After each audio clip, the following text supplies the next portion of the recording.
You're listening to A Way with Words, the show about language and how we use it. I'm Grant Barrett. And I'm Martha Barnett. In an earlier episode, we talked about items found in old library books, like somebody stuck a four-leaf clover in there and forgot about it, or an old receipt. And after that, we heard from Mac McClelland. He's a volunteer at the Norman Williams Public Library in Woodstock, Vermont, evaluating donated books for fundraising sales. And Mac emailed us a photo of his all-time favorite find. And it's a brief note on a sheet of binder paper, and it reads, "Dear Tooth Fairy, I lost 2 teeth by accident, and I was wondering if I still get a prize. From Carter." And Grant, you've seen this. It's the most adorable It little is. note. With all that little kid handwriting and all Yes. those little kid misspellings. Oh, Yes. It just breaks the heart. Does he get a prize? And of course, it took a while to decipher it because he spelled Tooth Fairy TUSEFARRY, and prize was PRIS. And it's painstakingly written in pencil. But, you know, what's really sweet is that at the top in ink, somebody wrote in the date. So you can just imagine somebody in Carter's family found this adorable note, scribbled the date on it, stuck it in a book, but then forgot about it. And Mac, the volunteer who found it, said he'd love to return it to Carter's family as a keepsake. What's the date on it? It's 1996, so Carter's probably a young adult right now, maybe in mid-30s. So if there's a Carter out there who grew up near Woodstock, Vermont, the library has something for you. And we also want to know if you got anything for those 2 teeth. Did you get your prize? Did the Tooth Fairy come through? We love seeing adorable things from kids. What was the adorable thing that the kids in your life wrote? What was the thing that really must be shared? Send it to us in email, words@waywardradio.org, or share it to us on Instagram. Our Instagram is @waywardradio. Hello, you have A Way with Words. Hi there. This is Rick from San Diego. Hey, Rick from San Diego. This is Grant from San Diego. How you doing? Doing wonderful. I was hoping that you could help solve a family word mystery for me that's been hanging over my family for decades. Oh, my. This sounds threatening. No, it's not threatening at all. It's very, very sweet. So my beloved grandparents from St. Paul, Minnesota, who we affectionately refer to as Nana and Papa, they've passed on, but they lived into their 90s. But for every birthday, for me and my sisters, they would always say or write in our cards, "Wishing you many happy returns of the day." And we just never really understood it, and my parents didn't either. And so as the years went on, we were kind of too embarrassed to ask what it meant. But we kind of felt like it was some kind of sweet sentiment. Yeah, just for birthdays. Just for birthdays. It's a lovely sentiment, and often you hear it as just many happy returns, right? Yes.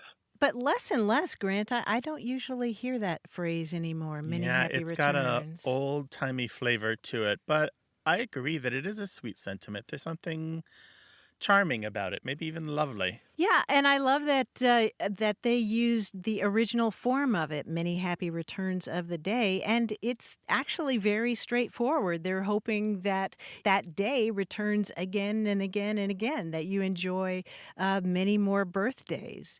And it's a phrase that goes back to at least the early 18th century. The earliest we can find is by an 18th century priest named William Taswell, who wrote, "And to wish we may see many happy returns of this day, many happy New Years." So he was talking about many, many more New Years to come, that New Year's Day returning again and again and again. And then later, Samuel Johnson wrote, "Now the new year is come, of which I wish you and dear Mrs. Gastrell many and many returns." So again, you get this idea of that year just coming back and back again. And that's the idea that informs that phrase. So what's returning is the holiday. The birthday comes again. The New Year comes again. It could be Christmas comes again, or an anniversary comes again. Some special day comes again. And in between those two birthdays or those two New Years, everything is happy. And that's what they want for you. Wow, wow! I did not expect that. That's Yeah. amazing. Thank you so much for helping you solve this mystery for my family that's kind of been over us for the last several decades. Well, I would like to wish you, Martha and Grant, many happy returns of the day. Oh, well, thank Yes, absolutely. Thanks, Rick. We appreciate it. Take care now. Thank you very much. Take care. you. Bye-bye. Alrighty. Bye-bye. I bet there are a lot of people who just like Rick going, "Oh," because it is one of those expressions that you've heard it, you've read it. Maybe Mm-hmm. somebody wrote it in a card to you and you just kind of said, "Oh, it's kind of like sincerely yours," or Mm-hmm. "Dear Martha." We use dear and sincerely even though they might seem a little affected or outdated. Yes, when I think of people wishing other people happy birthday online, I think more and more I'm seeing people wish them another ride around the sun or something Yes. like And it's that. literally the same thing, right? Yeah. Mm-hmm. When the Earth gets back to the same place around the sun, which Yeah. is another anniversary. Yeah. Well, there's something in your history, something between you and your siblings, maybe, or your parents, or something between you and your kids, a thing that you say and you've passed amongst yourselves without really wondering what it meant until now. This is the place to find out. We can help you explore it. 877-929-9673. Email words@waywardradio.org.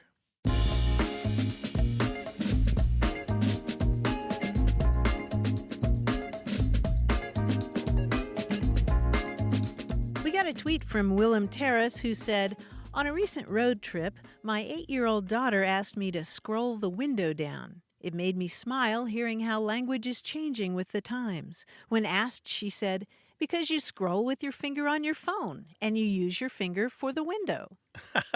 Right. You press the little button and down the window goes. That's right. It makes perfect sense. Absolutely logical. No more rolling down the window, right? Scroll the window down. Thank you for that new language. We'll take your new words on Twitter at WAYWORD or on our toll-free line in the U.S. and Canada, 877-929-9673. Hello, you have a way with words. Hi, this is Colin from Oceanside, California. Hi, Colin. Welcome to the show. Hi, Grant. I'm so happy to be here. Well, my 10-year-old son had a question. We were hanging out on the couch a little bit ago, and it has to do with our cat. So I'll pass the phone off to him. This is Alex, and he's got the question for you. Hi, I'm Alex. The question was, so we were watching the cat flick its tail, and I thought, hey, it's a telltale sign. Is that the real origin of the word? Of telltale? Ah. Of telltale sign? Uh-huh.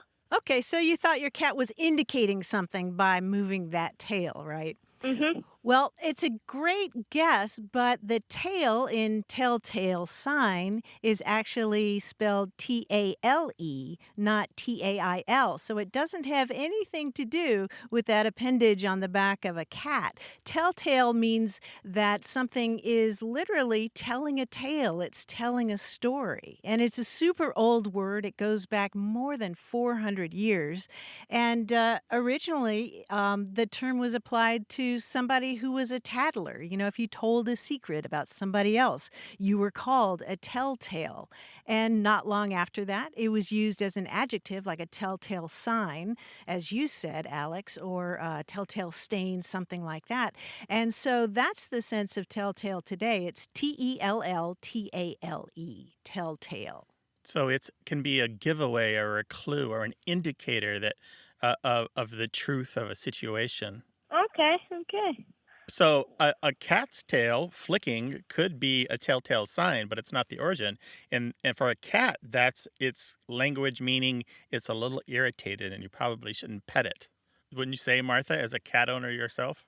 Or I would say if my cat's flicking his tail, he might be interested in something. Okay. I'm just thinking of my little troublemaker when she's flicking her tail quickly back and forth. It means, do not pet me. You might get the claws. Alex, both Grant and I are big cat lovers. Yeah. It sounds like you are too. Yeah. Thanks, Alex. All right. Bye-bye. Thank you. Okay. You're welcome. Take care. Bye-bye. Bye-bye. Grant, probably all the sailors out there want us to be talking about the telltale on a sailboat, which are those narrow ribbons that you sometimes see attached to the boat's sails Hmm. or elsewhere on the boat. And you watch how they're blowing in the wind so you can see how the air flows across the sail.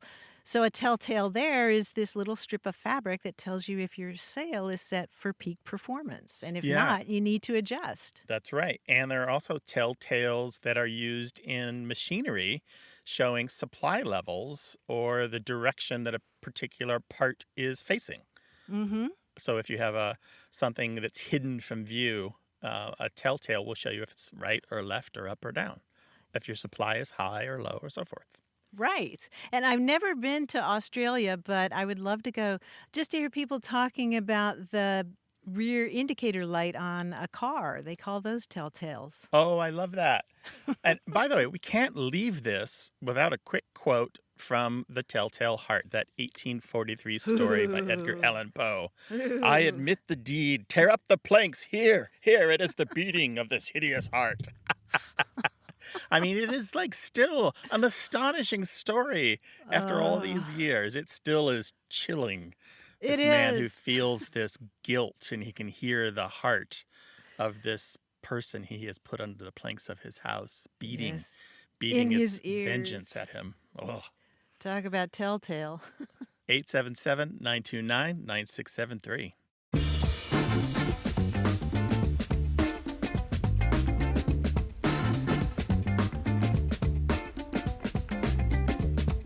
The other day, a friend of mine from the UK made mention of a money spider. Do you know this term, Grant? Money spider? I do not. That's cool. What is it? It's literally a small spider that comes down on a long thread from a ceiling or from a tree over your head. And there's a superstition that if you see a money spider and it lands on your shoulder, you'll come into some money soon. Oh, how about that? I love it. So it's any kind of spider that comes down on a thread and lands on your shoulder. Yes, they're usually Okay. really little. And in this country, apparently, you say money spinner. Money spinner. Okay. Mm-hmm. Oh, I love the ones where language and folklore coincide. Yes. May a money spider or a money spinner land on your shoulder. Thank Don't be you. In our afraid. house, we protect the spiders because they stop the other bugs. Oh, we do too. Get that glass and an index card and carry them outside. That's right. Where do folklore and language intersect in your life? 877-929-9673 or words@waywardradio.org. More of what we say and why we say it as A Way with Words continues.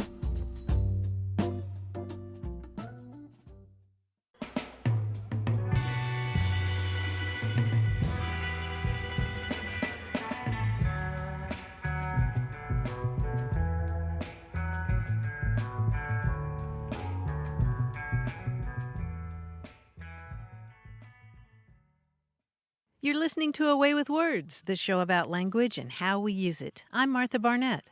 And I'm Grant Barrett, and we're joined by game show writer, comedian, and our quiz guy, John Chinesky. Hi, John. Hi, Grant. Hi, Martha. Thank Hey, you John. guys for following me on all the things I do. You're so sweet. I have a really interesting quiz today, I think. You know, it always annoys me when people talk about astrology because astrology is just limited to 12 constellations, and astronomy has so much more and more interesting constellations in the night sky. There are 88 of them in total, and this very quiz will test what you know about some of them. Let's start with animals. If you know adjectives that describe certain animals, you'll probably get these easily. Here's the first one. The constellation Aquila sounds like it has something to do with water. It does not. We have Aquarius for that. Its name is the Latin name for a bird. A person with an aquiline nose maybe resembles this bird a bit, a very noble and beautiful bird. Oh, yeah. So that's eagle. And I know that one Right. because of the Spanish language name Aguila or Aguilar, which is a common last name. And so if you have an aquiline nose, you have a bird-like nose. It looks like the beak of an eagle. Yeah, very good. No way to cross-reference. Nicely done. Here's the next one. The constellation Columba has nothing to do with Christopher Columbus, except its relation to his name. Now, Columbus is a Latinized version of Colombo, which was a name given to orphans. Perhaps they thought poor orphan children were like the birds this word Aw. represents. I did Now, not if you know know the that, but yeah. right, but if you know the adjective columbine, you know Sure. what this pretty white bird is. What is it? Sure, it's a dove. And the It's a flower dove. columbine looks like little doves all turturing together. If you look at the Yes. blossom, it looks like a bunch of little doves together. Excellent. How pretty. Now, here's the last animal. Monoceros. Monoceros. Monoceros may Uh-huh. remind you of rhinoceros, which gets its name from the Greek for nose and horn. Well, the horn part fits monoceros, and you surely know what the prefix mono means. So, what fictional animal does monoceros represent? Well, the Latinized version of that, I guess, would be unicorn, eh? Yes, exactly. There's a unicorn in the sky. Like I said, next time someone asks you your sign, tell them you're monoceros, you're a unicorn. Now, we've spent more than a year talking about corona, and jokes about beer aside, the word coronation is a clue to the Latin meaning of corona. So the constellations Corona Australis and Corona Borealis are the southern Australis and northern Borealis versions of what item? The crown. That would be a The crown. crown, yes. There's a Yep. southern crown and a northern crown. Very And a good. little crown on a bottle of Corona beer, and coronary arteries form a little crown around the heart. There you go. There's those connections I was talking about right there. Very Yep. good. Thanks, guys. You did this quiz very well. Thank you. We crown you the king of quizzes. Thanks, John. Hooray! Well, we'd love to talk with you about language, so call us 877-929-9673 or send us an email. That address is words@waywardradio.org or hit us up on Twitter @wayward. Hey there, you have a way with words. Hey, this is Jesse from Newport News, Virginia. Oh, great. Well, welcome to the show, Jesse. How can we help you today? Well, there's a phrase that I have heard watching a lot of auto racing. I race cars out here in like the Virginia, Carolina area, and I watch a lot of racing. And from NASCAR all the way down to local like short track racing, I'll hear an announcer describe the way that one of the drivers is maneuvering his car as when he's getting it slowed down going into the turns, he is getting on the binders. And I have tried searching it and have asked a couple people about it, and I have no clue what that is in reference to or where it comes from. Getting on the binders. So you've heard this more than once. Oh yeah, I've heard like I've seen it on watching like a NASCAR race, like national race, and even heard it at like a local level. It sounds particularly British for some reason is what comes to mind when I kind of think of it. But I'm not sure if I've heard Lee Diffie or one of those announcers say it before, but it's always referred to when trying to lower the car down, like going into the turns and bring it down to speed. But I don't know where it comes from. I do know that by the 1930s, this term for binders, meaning the brakes, was fully entrenched in U.S. car racing lingo. You can find it pop up Really? again and again in newspapers that have like little glossaries of car racing slang. And even the advertisements for motor oil it shows up in. So the 1930s, it was fully entrenched, and it shows up with a lot of other fun stuff. Before that, it's a little shaky, but there's some evidence that it may have also been used for airplanes. And one source, a British slang lexicographer, says that it was used by the Royal Air Force, that's in the UK, since the mid-1920s. I don't know if that is why you're getting a British flavor to it, but that's a little bit of evidence. I'm not surprised at all because in the early days of race car driving, the same kind of daredevils that like to go fast in cars also like to go fast in planes. But you will still, to this Gotcha. day, hear it in some airplane use and in motorcycles and kind of any place that machines need braking. I think there's some use in the military as well. Oh, that's interesting. And next time I meet a pilot or anyone who flies, I might try to throw that lingo their way and see if they pick up on it. Yeah, ask and see if they use it. It's still slangy. There's a World War II slang dictionary it's a collection of service slang, and there's a phrase "jump on the binders" defined as apply the brakes. And when you said that you heard an announcer say, how did he phrase it? Just getting on the binders. Getting on the binders. It Mm. reminded me very much of that, but jump on the binders, getting on the binders, it's so similar to me. It's funny that, like, here we are 60 years on, and the phrase could be almost the same. Jump on the binders, meaning apply the brakes. Pretty cool, though. Nice. Jesse, call us again sometime with racing lingo. This sounds like something we need to dig into some more. I appreciate it. Bye. Take care. Bye-bye, Jesse.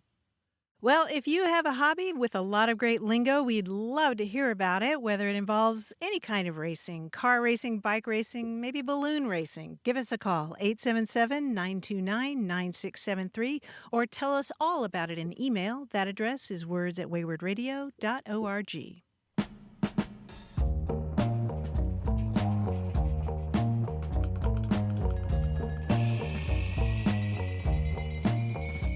We talked not long ago about the expression, not my circus, not my monkeys. Meaning, it's not my problem. I'm not involved.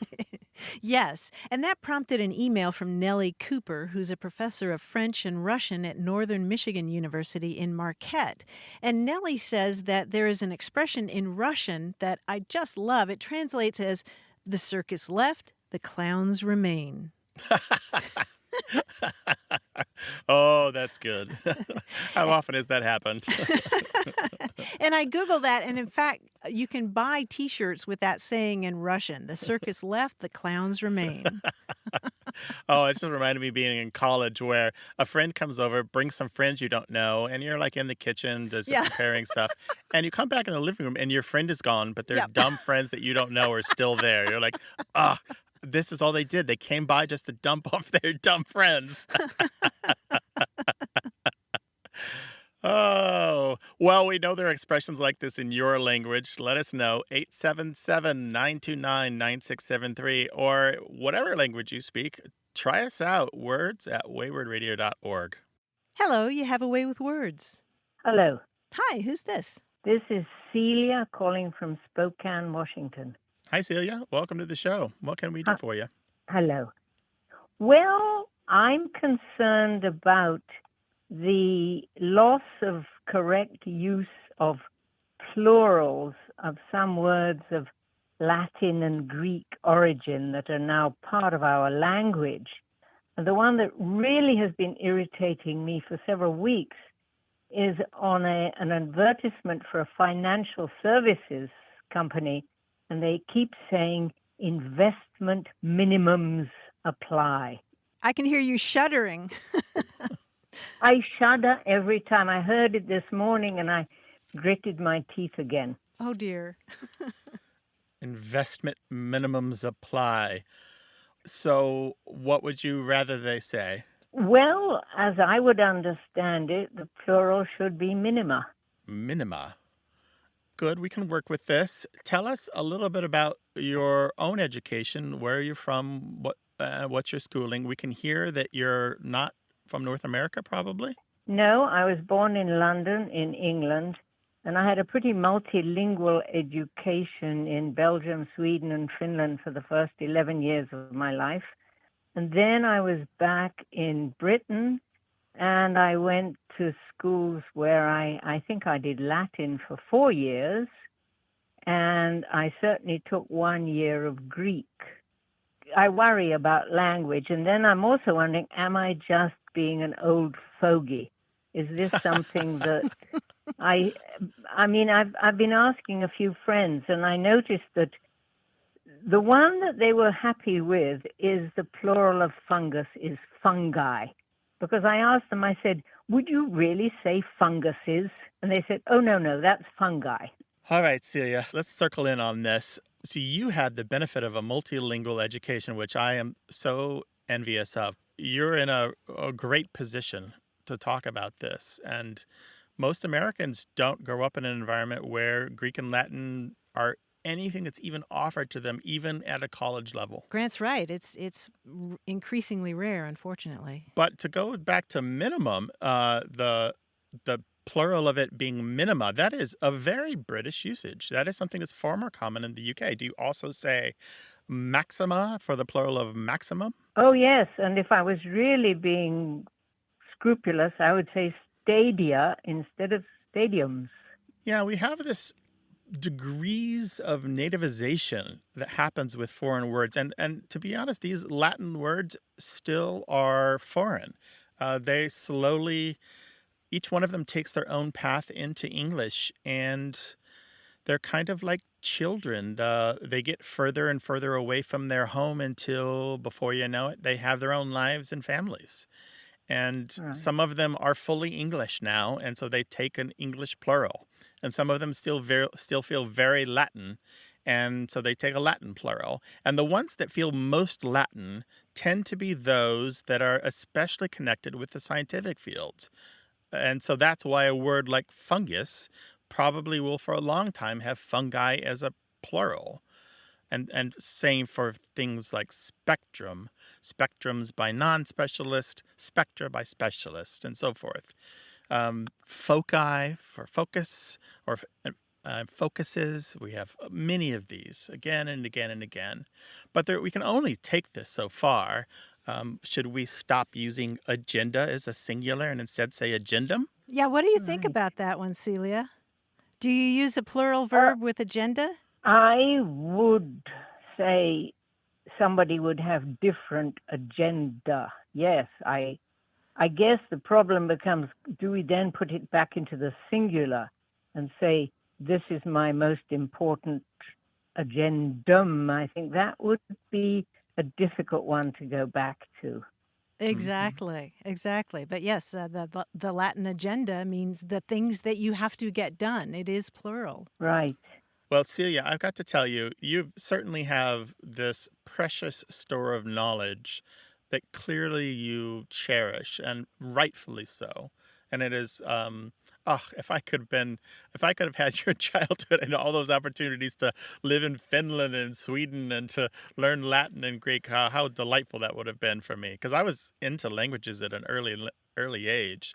But Right. and this is what gives you that special eye. You have this watchful eye on the language. This is how you have this special observance. Well, it adds richness to my life. It really does. Mm-hmm. Exactly. Yeah. Thank you so much, both of you. All right, Bye-bye. take care now. Bye-bye. All right. Bye-bye. Bye-bye.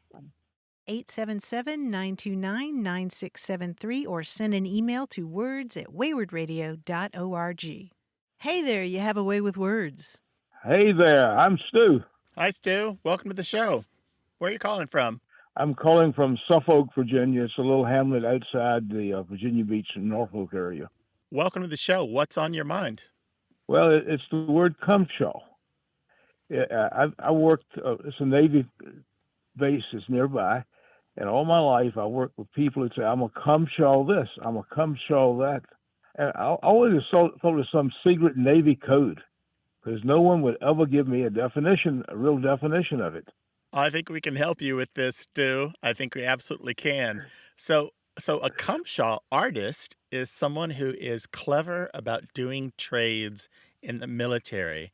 And this is a real art in the military because you don't necessarily have the what you want when you want it, as you might remember if you've been in the service yourself. Yes, I've been in the Army. Yeah, in the Army, there we go. It might be as simple as trading cigarettes to, have somebody look the other way when you come in after lights out. Or if you need a part for a machine but don't have it, well, a cumshaw artist knows people. And through a complex series of favors and trades, they can get that part and get it ready to be installed. And usually food and booze are a part of the trades, and maybe even an entire machine. It'll just appear there in the morning, thanks to a cumshaw artist. Maybe not officially checked out of where it came from, but maybe officially checked into its new home. After all, it all belongs to Uncle Sam, right? So that's cumshaw. To cumshaw is clever trades. Sometimes it's really, really clever stuff like swapping use of someone's car for your date night and return of a load of fresh meat for the next barbecue. Maybe the guys who eat in your mess are all tired of chicken and some other guys in another mess are all tired of pork. So you put those two supply chiefs together and take a little off the top for your own. He's usually a really friendly guy. He's fun to talk to, and he just knows what to do to get the thing that you want. And maybe it's not strictly legit, but it's never completely outright illegal, Okay. But there's a really interesting history to this word.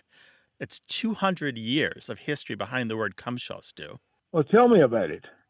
Well, it goes back to when the British started their history in the port of what is now the port of Hong Kong in the early 1800s. The British were trading with the Chinese. And in Mandarin, there is a word, if you'll forgive my pronunciation, it's something like ganjie, which basically means a gift or a present, or can be used as a thank you. And in a dialect spoken in the port city of what is now Xiamen, there's another word which is similar, gamxia, which means about the same thing. And these two words sounded to the Englishmen like the word sounded like cumshaw. And so they'd hear this word not only from children and beggars on the street asking for food or coins or gifts, but also from Chinese translators and trading port officials who were looking for payment before doing their jobs. Now, sometimes that payment was official, but sometimes it was a bribe. Oh, that's interesting. That term just kind of became entrenched in the Royal Navy. And then when the American forces started spending their time in China, they also picked up the term from the Royal Navy. And you can find as early as the 1830s, it shows up in American newspapers, things called cumshaw boxes, which meant present boxes, these really ornate Chinese-made boxes that you could put presents in to give to people. So, Stu, how about that? A lot of history behind that word. I've wondered most of my life, I'm in my 70s, and I wondered most of my life what the official definition of cumshaw was, and just, you've really filled me in on the history of the word, not realizing it actually came from the port of what I know is Hong Kong. And Stu, thank you so much for sharing those memories. Thank you all so much, and have a blessed day. Bye-bye. Bye-bye. You too. Bye-bye. Well, if there's a word that you've been wondering about all these years, we'd love to talk with you about it. So give us a call, 877-929-9673, or spill the whole story in email, words@waywardradio.org. More about what we say and why we say it. Stick around for more.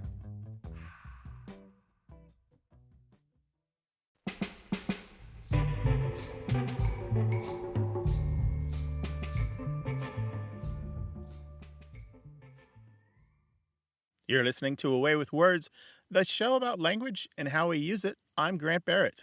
And I'm Martha Barnett.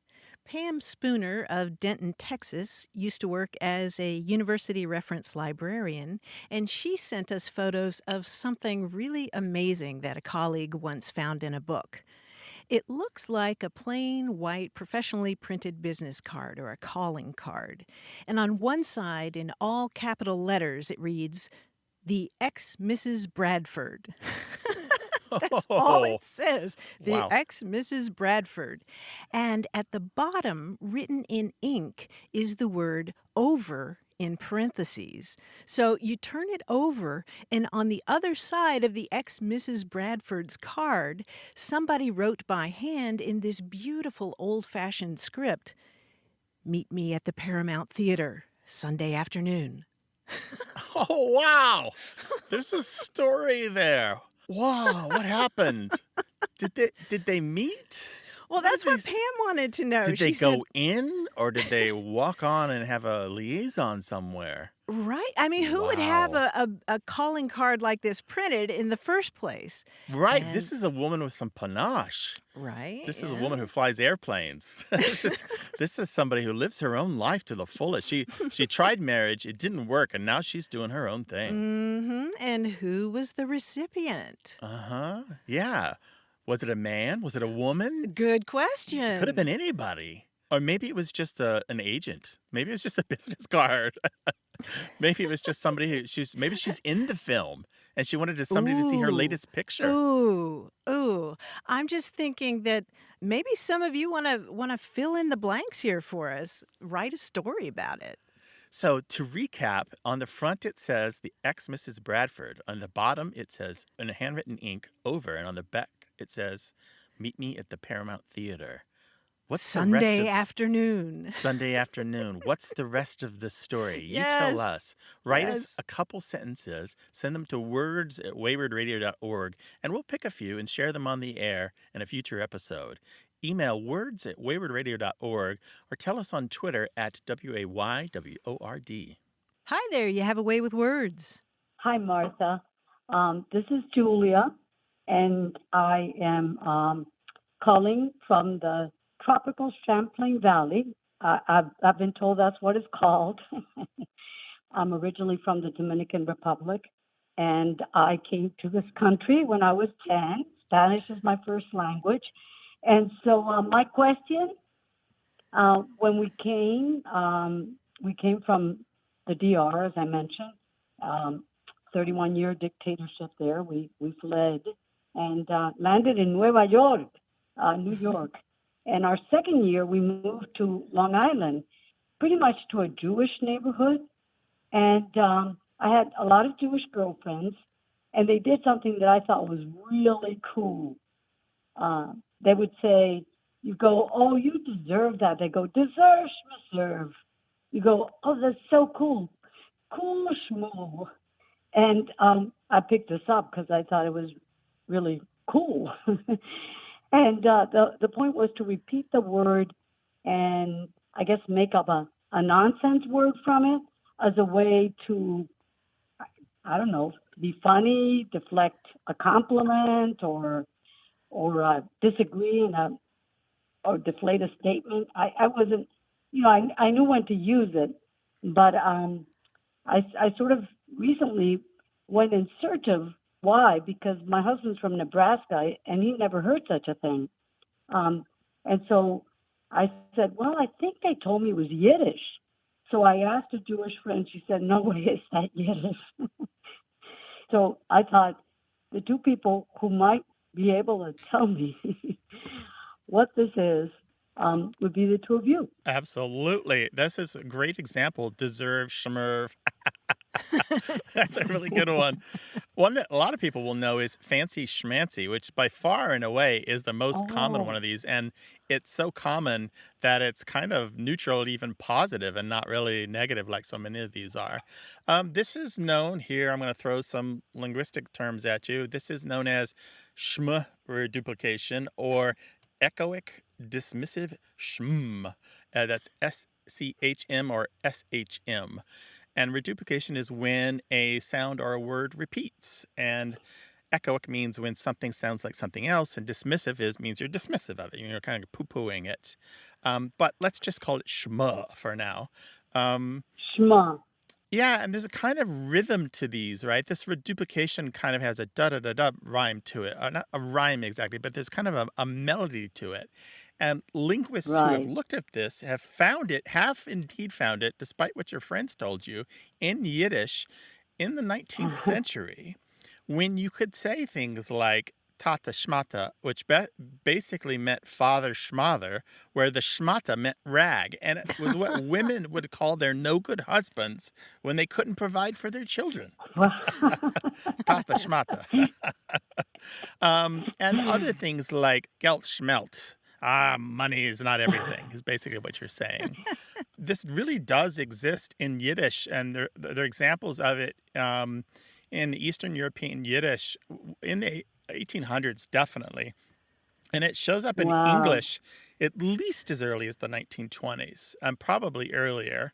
And before long becomes kind of trendy in slangy English and really has never fallen out of use. And Really? still is kind of, still is popular today. Is it always like an SH or SCH prefix to the second repetition or just any playful nonsense way of saying? Well, that is a wonderful question because in this particular kind of reduplication where we're using this Yiddish-derived kind of dismissive form, it is a shma. SEHM or SHM. But there are other kinds of this where an M is used in Farsi and Turkish and some other Middle Eastern languages where they use just an M and some other letters to kind of do a word and then a word that's kind of modified a little bit in order to mock it, make fun of it, or to dismiss it. And so this kind of repeating a word partially but modifying it does exist in other languages. Wow, but not in Spanish, or it does? Because I never A heard it. little bit, but not very common in Spanish. I don't have any. I don't have Yeah, any examples at hand, but I believe there is some yeah. in Spanish. Well, this is so great. I knew you would know. Yeah. Thank you. That's Our great. pleasure, Julia. You sound like, what with the Dominican Spanish background and the time in Nueva York, it sounds like you've got a great linguistic background. So you're bound to have more questions for us later. And so do please call. I'll call small. How's that? Call No, I'm totally small. doing it no, wrong. definitely call. Don't dismiss us. Oh, I really love the program. Thank you so much. Oh, And Julia, it's been a delight. yeah, Bye-bye. bye bye. 877-929-9673. We know you have questions about language. You can also send them an email to words@waywardradio.org.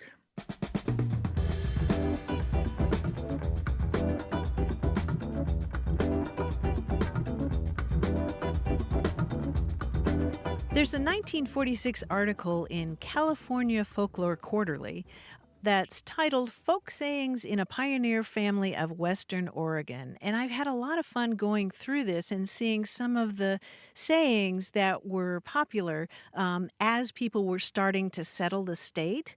Mm-hmm. And there's one saying in this collection that, Grant, I know you're really going to appreciate. It describes somebody, the guy in town who knows everybody, knows everybody's business. The saying goes, he knew everybody and why they left Missouri. Yes, because I am from Missouri and I did leave it. Oh, that's good. Yeah, but Missouri was a jumping off point for the settlement of the West. Oregon Trail, Exactly. ring a bell? Anyone? Yes, exactly. And the article makes note of that. I just think it's a wonderful phrase that we should revive anyway, no matter where you are. He knows everybody and why they left Missouri. By the way, that reminds me of a wonderful TV show that you should be watching. It stars Steve Buscemi and Daniel Radcliffe called The Miracle Ooh. Workers. Each season has more or less the same cast of actors in a completely different environment. And this season has them heading westward to Oregon. It's a comedy show with modern viewpoints set in historical settings. It's very good. Yeah. Ooh, two of my favorites. I'll have to put that on the list. 877-929-9673. Hello, you have a way with words. Hey, this is Jennifer from Andrews, South Carolina. Andrews. Well, welcome to the show. I'd like to know if there's any information about the phrase case quarter. I've had a coworker of mine. She started asking, we have a vending machine at work, and she asked for a case quarter. And I said, well, I got 2 dimes and a nickel, some type of change. And she said, no, I need a case quarter. And she explained what that was, and I have never heard that in all of my life, and I'm 41. And I thought maybe my friends at Away with Words would have an answer. So she wanted a case quarter, meaning just 1 quarter, right? Not change, just that 1 coin. Just 1 quarter, no change, no 5 nickels or anything. She had to have a quarter. Yeah. Have you ever heard the term case nickel or case dime or case dollar? I have not. Okay. Well, I'm delighted that you called about this because this is an expression that, I think if we didn't know you were from South Carolina, we would ask you if you were from South Carolina because this phrase is pretty specific to that state. And nobody's really sure why a case quarter has that name. But you're right that it is just the single coin. And it is applied to case nickel and case dime and case dollar. And the origin of this term is really a puzzle. There have been several different ideas proposed. The one that I like is the idea that it expresses the idea of all of the value being in that one container, that one coin, that single case. But there are other suggestions that maybe it comes from the French word caisse, which means cash. Like encaisse means cash in hand. Grant, there are others as well that we just don't know. Yeah, there's one that it might be related to a Yiddish word that means crown, referring to the British crown piece worth 5 shillings or 25 pence, which is related to the word Caesar or Tsar. It's pronounced Kesser, but that's all speculation. We don't have enough evidence to prove any of them. But it's pretty much concentrated in South Carolina, and you'll hear it more often in the African American community. Exactly. I have several friends that are also coworkers, and they've only been African Americans that's ever used that. And I've picked it up, and several people, I've been in line at the grocery store and said, well, I have a case quarter, really just seeing if anybody would recognize the term. And I've had people respond and say, oh, I know what that is. I have a case quarter. It's just interesting. I've never heard of that, and I've lived in several parts of South Carolina and have only heard it in this area close to Charleston. Never heard it anywhere else. Well, I bet it's one of those things where now you'll hear it everywhere. Like you see a certain kind of car and then you see it everywhere. Of course. Well, I really appreciate it. Thank you so much. Thank you for calling, and call us again sometime, all right? All right. Thank you. Take care now. Jennifer. Bye-bye. Bye. 877-929-9673. Hi there. You have a way with words. Hello, this is Paul Mena calling from Centerville, Massachusetts. Hey, Paul.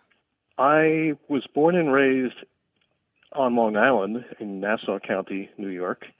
My parents were born and raised in Brooklyn and moved from Brooklyn to Nassau County when I was just a few months old. And they brought with them an unusual Brooklyn figure of speech that I have not heard anywhere else. And that is Johnny Pump, which is the phrase that they use to describe a fire hydrant. And for some reason, I thought that was a universal phrase. So the first time I tried to parallel park in Nassau County and remarked, oh, this is not a real space, there's a Johnny Pump there. That was the first time I realized that we were not in Brooklyn anymore. So my questions are, is this phrase, Johnny Pump, used anywhere outside of Brooklyn, and what is its origin? Johnny Pump meaning a fire plug or a fire hydrant, right? That is correct. How far back are we talking that your parents lived in Brooklyn? They left Brooklyn in 1960, and I was born in 1959, and they used the expression for as long as I can remember, especially when we made trips back to Brooklyn and parking was at a premium. That was a very common situation that they would try to park, and there was a Johnny Pump ruining their parking experience.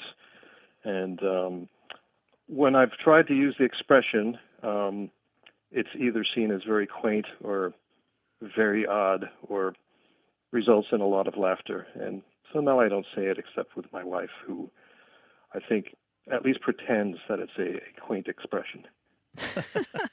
No, it is. It's a good quaint expression, and if you use it amongst the right people from Brooklyn, they'll know that you're an old timer anyway, if not an insider. I think Johnny Pump is fading, although you will still find it here and there.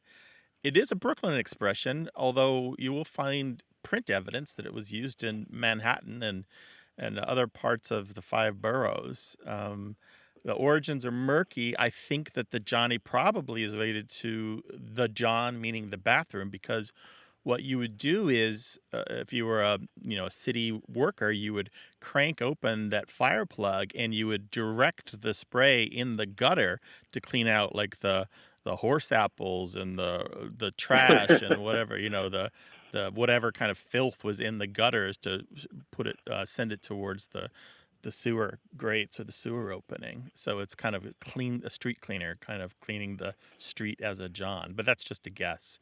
Otherwise, we don't know. I do know that I found it in the Brooklyn Eagle as far back as 1926.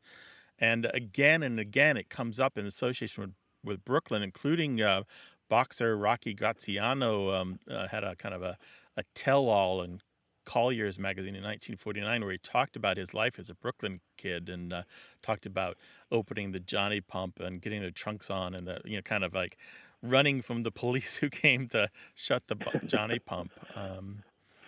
But you'll find similar stories again and again throughout the 30s and 40s and 50s of people talking about, the hot summers and opening the Johnny Pump. But yeah, hang on to those old terms. Those mark you for who you are and where you're from. Those are good ones. Johnny Pump. You and Rocky Graziano remember the Johnny Pump. And your wife. And your wife. Yes, she indeed. tolerates it anyway. Take care. Appreciate the call. Thank you so much. Thanks, Right, Paul. Bye-bye. Bye-bye. We call those terms two-headed terms when you grow up saying it and then you move someplace else, and everybody looks at you like you have two heads when you use that term. Have you had that experience? Call us about it, 877-929-9673, or send an email to words@waywardradio.org. Thanks to senior producer Stephanie Levine, editor Tim Felton, and production assistant Rachel Elizabeth Weisler. You can send us messages, subscribe to the podcast and newsletter, and catch up on hundreds of past episodes at waywardradio.org. Our toll-free line is always open in the U.S. and Canada, 877-929-9673, or email us words@waywardradio.org. A Way with Words is an independent production of Wayward, Inc., a nonprofit supported by listeners and organizations who are changing the way the world talks about language. Many thanks to Wayward board member and our friend Bruce Rogo for his help and expertise. Thanks for listening. I'm Grant Barrett. And I'm Martha Barnett. Until next time, goodbye. Bye-bye.